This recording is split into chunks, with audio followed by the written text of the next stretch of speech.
schools. We tried to hit both ends of the spectrum. One more of an affluent area, and then the other one a more diverse demographic, hopefully in a lower end neighborhood.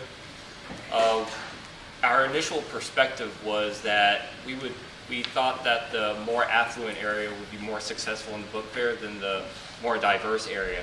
But in fact, from what we saw, it wasn't the case. Both of them were actually pretty successful. So from our observations and the questions and answers that we got, we pulled them together and split them up into 3 broad areas that we could focus on, which was community involvement, money, or the issue about money, and the excitement factor. And our subjects were the librarians, the PTA members that either hosted the book fair or helped with the book fair, the parents who accompanied their kids to the book fair, and then the kids. So for the librarian, the excitement factor was mainly seeing the kids engage with reading. That was a rewarding experience for the librarian, and thought that was a very important part for literacy. So going for community, the librarian thought that the book fair was a main show of support for literacy. That was the only event that hosted literacy. So they also had other events like a walkathon and a movie night, which involved the community in conjunction with the book fair, so that they had access to that literacy part. Then going to the money issue, again, it was actually with some other of these teams who went to the same school, and they wouldn't let kids in without money. And one perspective that we saw was that underprivileged kids that can't afford to buy a book sort of feels embarrassed because they can't engage in the book fair experience with their peers. So that was an important aspect. Absolutely. Moving on to the PTA, their excitement factor was that they really did believe that it was less about the money and more about getting books into kids' hands. And it's something that we asked at both places, trying to find like the real answer, not the politically correct answer, which when we talked to some of our experts when they came in, they felt that, oh, maybe it was more about the money, they were really working on their profits. Whereas the PTA was like, we're not going to hit people as hard for this because we've had other fundraisers before. Really, we just want to get books in kids' hands. Like, that's what we're going for with this one. In terms of community, they did, both of our fairs were both pretty successful. They did a really good job of coordinating the book fair with other community events, bringing in firefighters, local businesses like Jamba Juice, which would drive people to the book fair, bring families and parents, so that they'd have a more successful book fair and get more books out there. And in terms of money, the biggest problem they ran into, which really negatively affected the community, was sticky fingers. You'd have kids who wouldn't even just walk out with something by accident, would intentionally steal something.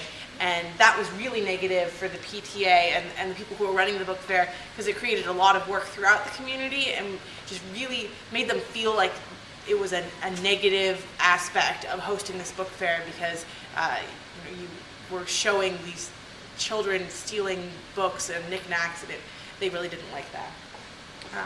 On the parents' end, the excitement factor was that they wanted to get their kids excited about reading, not knickknacks. So a lot of the parents we talked to said, you're not allowed to spend my money on knickknacks, you can spend your own money on knickknacks, the money that I'm going to spend at this fair is just on books. And so all the parents who were there, that was their perspective. However, a lot of kids did come without their parents and brought money, and they almost immediately spent it all on knickknacks, especially at the first book fair that we went to. In terms of community, they really liked the fact that they were engaging in their children's education, and they got to go with their kids to the fair, and they would look over books and talk over them, and got to feel engaged. And in terms of money, they said that they always end up spending more money than they thought they would at book fairs, especially the ones before Christmas. And somehow they thought that it wouldn't be that bad. They thought they had a budget, but then they'd always end up spending more. So we also talked to a couple of kids. So one thing really positive they said about like excitement, this little girl told me, like, I want all the books here, like, I can't decide like what books I want, I wish I could have all of them. And I think that at least quite a few of the children who I talked to were like really excited. They're also like, browsing at books. It's kind of hard to get them to talk to you because they're so intently like staring at books. And a lot of them are excited about like the Star Wars books or, like Disney, like Mirror Mirror, the movies and things like that. But I guess like one of the issues is also that the kids who are really excited about reading are the ones at the book fair. So it's about like looking for opportunities to talk to kids who are not at the book fairs as well. Yeah. In terms of community, a lot of the events that you have, like movie nights, like walkathons, the kids find these really fun because, they have the opportunity to wear like PJs to like, school, to watch movies with their parents.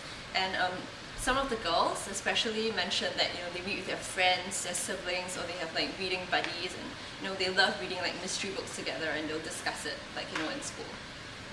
And then for money, I think something that some of the parents mentioned with regards to like kids who are underprivileged is that the kids are really excited. Most of them make like really long wish lists. They go home and for the parents who have money, usually they have to negotiate with the kids. Like you can only have like 3 books out, like the 10 you've written. But for kids who come from underprivileged homes, they don't really have the chance to like even get anything on their wish list. And I think it really like excludes these kids from like participating in a book fair because it's kind of sad. Like you bring them all in class and they all make these wish lists, but they know that they're not going to get anything on it.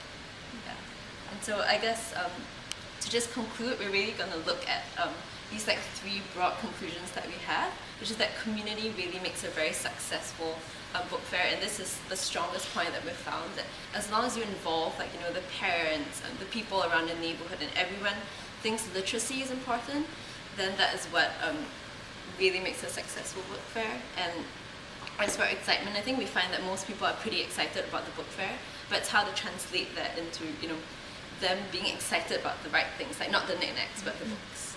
And as for money, I think it's pretty similar to the previous group in the sense that we really need to tackle the issue of kids who are underprivileged or who don't have money and end up maybe stealing little things from the fair. All right. Well